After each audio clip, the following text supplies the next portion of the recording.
Hey, everybody, and welcome to the Eureka Springs channel. I'm Melody, your host, and we are coming to you today from Eureka Springs, Holiday Island, Arkansas. We're all neighbors here. You know, everybody's in your backyard. Today, I've got a special guest that I thought you might be interested in watching and hearing from.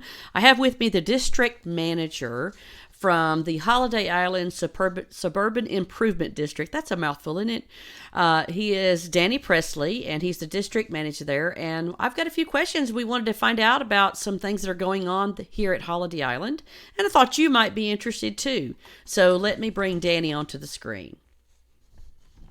Hi, Danny. Hello, Melody. Thank you for having me on today. Oh, you're so welcome. Thank you for being with us. You've got a big job here at Holiday Island. A lot of things going on, a lot of moving parts, a lot of improvements that are going on here. And I thought the community might be interested in learning a few things about what's going on here. There's a lot of infrastructure changes and going on here, especially with our water infrastructure. I know it was built a long time ago, and it's been kind of the topic of a lot of discussions here at Holiday Island. And could you give me and folks that are watching just a little bit of the history about our water structure here and what things are going on and what are we facing today? A lot of questions. Yes, our water system is very old. It was built in the early 70s. And as you know, and our residents know, this topography and geology that we have around here is difficult. And it was certainly difficult to put this water system in. I mean, they had to blast through the rock to lay these pipes, and then they had to blast through a lot of rock to put the roads in. Mm-hmm. And in the interest of being more efficient as they did that, they were blasting along the same path. And so in many cases, the water lines are underneath the road, which complicates matters.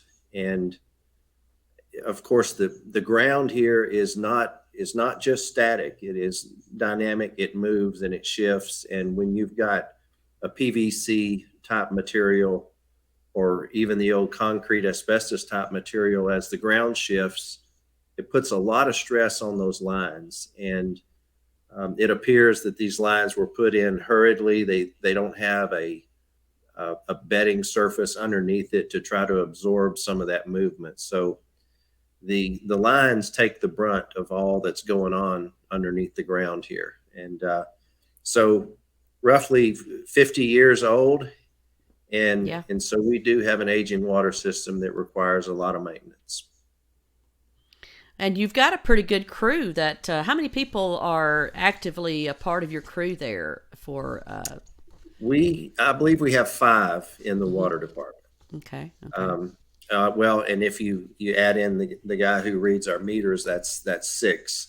Yeah. And those guys stay busy from start to finish each day. Well, there's a lot of land here at Holiday Island, a lot of water lines, so it's a big area to cover, and I know it's been a challenge, and sounds like it will continue to be a little bit of a challenge based on what you're telling me today. And I know that the Board of Commissioners, who actively help make everything function here, also, they've discussed doing some upgrades to the water wells here. Yes. Tell me a little bit about that and where we are with all of those things. Let me say first, I'm very thankful for our Board of Commissioners. They understand the issue of our water infrastructure. They have committed to tackle those issues, have set aside a great deal of money for these upcoming water projects that we're working on. We've got about 4 main projects going on. One of them is the pressure relief valves. There are about 38 pressure relief valves in Holiday Island. Mm-hmm. And as I mentioned, the topography here, as you push water uphill or water collects down in the lower spots, there's a formula there that for every 1 foot of drop, it adds X number of PSI inside that water line. So when you get down in the low-lying areas, you have really high pressure in those lines, which requires these pressure relief valves. There's an engineering firm in Springdale called ESI, and they have worked on our water system here for probably 20 years. And they they have software that maps out high pressure and low pressure areas, and that's how they were able to ascertain where these pressure relief valves need to go. I see. Of, Okay. of the 38 valves, about 20 of them or have been replaced because they're really old. These have been in the ground for decades. We have continued the process of replacing pressure relief valves. We finished three more last week, and we're getting ready to do three over on the island. And we currently have 15 valves that have yet to be replaced. So Okay. we've made a lot of progress on Yeah, that, you've and come a ways with that, with the number. we You've got it have we've down. come a ways. Hmm. And our goal is within the next year to have those 15 done. Hmm. Also, aging along with the water lines or the water wells, particularly well number 1, well number 4, and well number 5. Those are the primary wells that we use for our water supply here. We did a complete overhaul of well number 1 about a year ago, unexpectedly because the pump failed, and we had to. It was an emergency situation. We had to get a company in here quickly to pull the lines, replace the pump, and so it should be good for many years to come in well number 1. We are currently soliciting for bids to add a secondary power supply, generator, and transfer switch to well number 4. Hmm. Those bids are going to be opened next week, and hopefully we'll have good competition with those bids and have some contractors in here to get that job done. And then next up will be well number 5. It's going to require a new building and a new chlorine gas system because that's how we purify the water. We have Hmm. great water here coming out of this aquifer, but it does need to be purified with chlorine gas as well. Hmm. And then the last project that I'll mention is a state mandate to remove some additional residual chlorine from the water after it leaves the wastewater treatment plant. Okay. That system is a UV system. The ultraviolet light will remove residual chlorine before that water is released back into Table Rock Lake. And that project is about 750,000 to 780,000. That's the estimates that we have at this point. The engineers at ESI are currently finalizing the design for that project. Hmm. But the good news is we have 2 more years until we are up against that state mandate to install that system. So Yeah. we do have some time there. Yeah. And so funding for all these big projects and such, I mean, are y'all able to, has there been grants that have been written for all these items, or is this something that Yes. homeowners should expect to be able to support? There have been grants written. In fact, we received, I believe, $68,000 in this last round of grants. We currently have another grant that is pending Hmm. for these water projects. And in fact, the committee in Little Rock was going to meet and assess these grant applications. You get a score based on several different things. Sure. And one of the challenges for Holiday Island is that we are not low to moderate income, or what they call LMI. Hmm. And being a low to moderate income community is one of the primary factors that enables a community to be eligible for those state funds. I see. So Okay. we Don't we fall. You have to fall get out of over that. Yeah. we have to get over that hurdle first. Hmm. If all of these low to moderate income communities are funded, then maybe they will get to Holiday Island and we can receive some of those funds. And so we're hoping for that. But I want to mention this: aside from the grants, our board has committed about $800,000 now in a major projects account, and that money is earmarked specifically for these water projects. And so that's a big commitment. I'm very thankful that the board made that commitment, And Mm-hmm. so when we get the bids in for well number 4 and well number 5, as well as the remainder of these pressure relief valves, all of that money is there in that account, ready to, to pay the bills for all those projects. Okay, it's good information to share with folks, Danny. And Sure. a lot of improvements and a lot of support from everybody working together to try to make things happen here at Holiday Island. And I know that there's been a lot of there's some current construction going on, and I love that you guys have actually changed the term from. I noticed that the term from recreation center to sportsplex. That was an interesting twist that I got to see on your notes today. Tell us a little bit about that. What can we expect, and where are we at with what's the status on all that?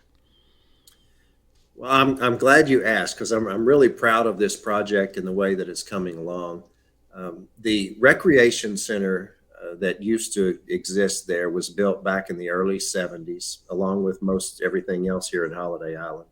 It was built on a pier and beam type construction, and the ground underneath that building was recessed, and it was Mm, about 30 inches deep underneath the floor.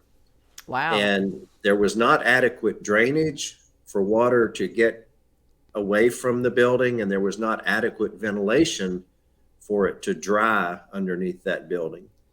And so over the last 50 years, there's just been so much moisture under that building that it decayed, and it was to the point where it just couldn't be salvaged. We did Hmm. everything we knew. We had 5 different contractors, construction engineers. Um, there's a it was a building hygienist type engineer who understands, the impact of moisture, especially when you're talking about over a period of decades. Sure. There was just simply no way to save the building. So the building was a hazard. The floor was about to fall through in places, and there was asbestos inside of there. So we had to do asbestos remediation, bring in a contractor that was referred to us by the state, took care of that, did the demo, spent about a year looking at different designs. We Hmm. wanted to scale it down to save costs. The building that was there was over 5,000 square feet. We've scaled it down to about half of that, a little less than half. It's 2,300 square feet now, the new building design. Yeah. And in fact, I was there early this morning watching them as they poured the first bit of concrete for the foundation. So Yeah. we're off Exciting to a good times. start. You're exciting Exciting time. times for sure. A lot of people, feel like, we, got so many large, big capital improvements that are needing to be done here. Do you have any concerns about the funding possibilities of all these large projects at this time, Danny? Or you feel pretty confident about the accessibility of funds to create all these capital improvements? I do, because we had earmarked about $800,000 in this major projects fund, and then we still have some grant applications pending. There are also low interest loans that are available, and I'll be also working with a group called Communities Unlimited, who helps communities, mostly in rural Arkansas, to deal with these types of situations, infrastructure needs, especially as it relates to your sanitary sewer system and the water system. Hmm. And they can help guide us through those grants and Okay. low interest loan processes. Well, good. I know it sounds like you're really on top of things, and I appreciate your service to our community. It means a lot to have someone qualified such as yourself, and you've got a lot of background in these areas, and you've been certainly a good leader to help us navigate these waters. We appreciate your service.